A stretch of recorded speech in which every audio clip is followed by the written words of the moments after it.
Kalau AHY mau jadi calon presiden, silakan saja bertarung. Tidak usah sindir-menyindir. Bicarakan saja hal-hal yang konstruktif. Kedepannya programnya seperti apa? Cara membangun negeri dan bangsa ini bagaimana? Itu saya kira jauh lebih baik dan lebih terhormat. Bukan AHY malah nyinyir melulu seperti anak-anak ingusan. Ini Indonesia. Daerahnya sangat luas.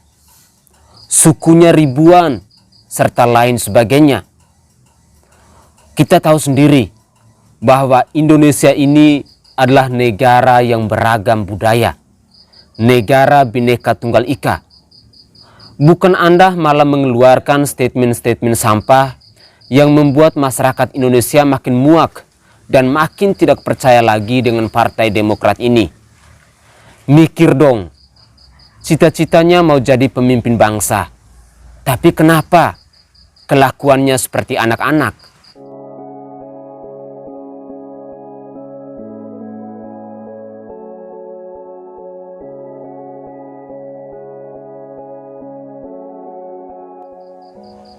Saudaraku sebangsa dan setanah air, SBY bilang akan turun gunung, dan itu dilakukannya karena SBY mendengar dan mengetahui bahwa akan ada ketidakjujuran, ketidakadilan di pemilu 2024 nanti. AHY pun seakan tertimbun oleh masa lalu. Penuh puja-puji atas yang katanya adalah prestasi bapaknya. Sementara Presiden Joko Widodo saat ini hanya tinggal gunting pita saja. Lalu si Beni Kabur Harman malah halu. Katanya ada genderuwo dan invisible hand yang berupaya untuk menjegal pencapresan Anies Rashid Baswedan. Posisi Partai Demokrat menuju pemilu serentak 2024, terutama dalam pilpresnya, adalah yang paling tidak baik-baik saja. Benar, dan sebenarnya juga apa yang terjadi pada mereka ini adalah buah dari pilihan politik mereka di masa sebelumnya, di mana pada waktu itu mereka berlagak sok sebagai penyeimbang yang berlanjut kemudian sebagai oposisi. Karena memang pada kenyataannya mereka begitu tidak diminati sebagai rekan koalisi. Tidak diminati karena berbagai ketidakjelasan yang dimiliki oleh partai berlambang Mercy itu. Posisi Partai Demokrat memang paling busuk menurut saya. Sehingga partai lain terkesan begitu berhati-hati dan begitu banyak berhitung sebelum menjalin komunikasi dengan partai yang satu ini.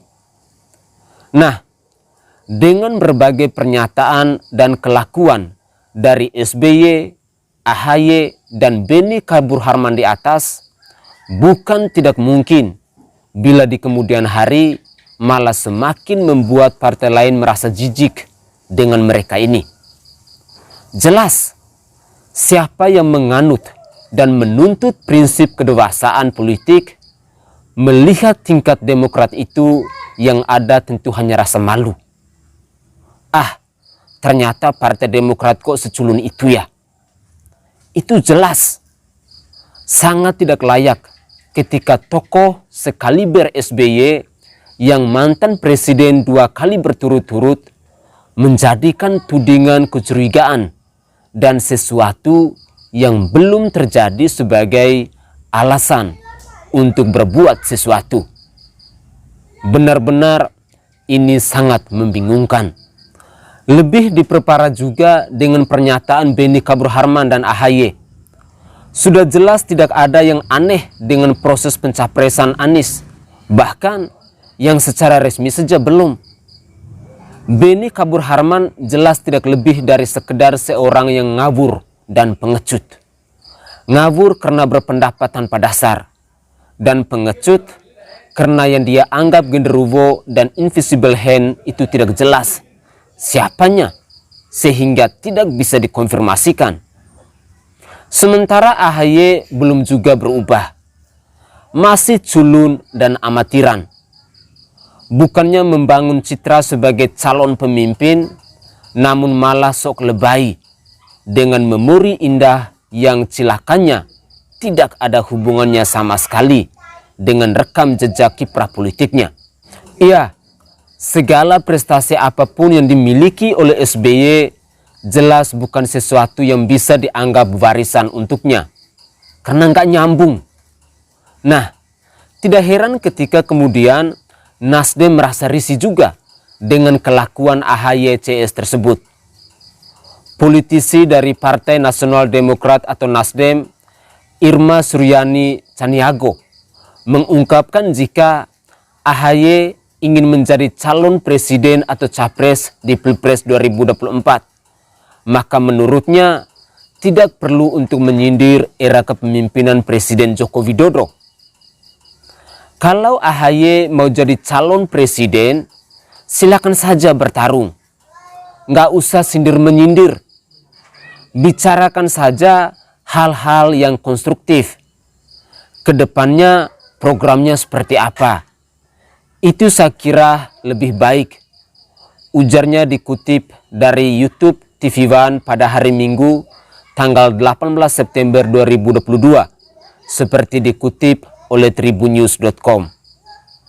Akhirnya bukan tidak mungkin bila kemudian Nasdem akan berpikir ulang untuk mau bekerja sama dengan Demokrat ini, karena partai ini sudah sungguh dan sangat prihatin. Salam cerdas, salam waras, dan salam sehat untuk kita semua. Mari kita tetap berpikir kritis dalam menjaga keutuhan bangsa dan negara ini.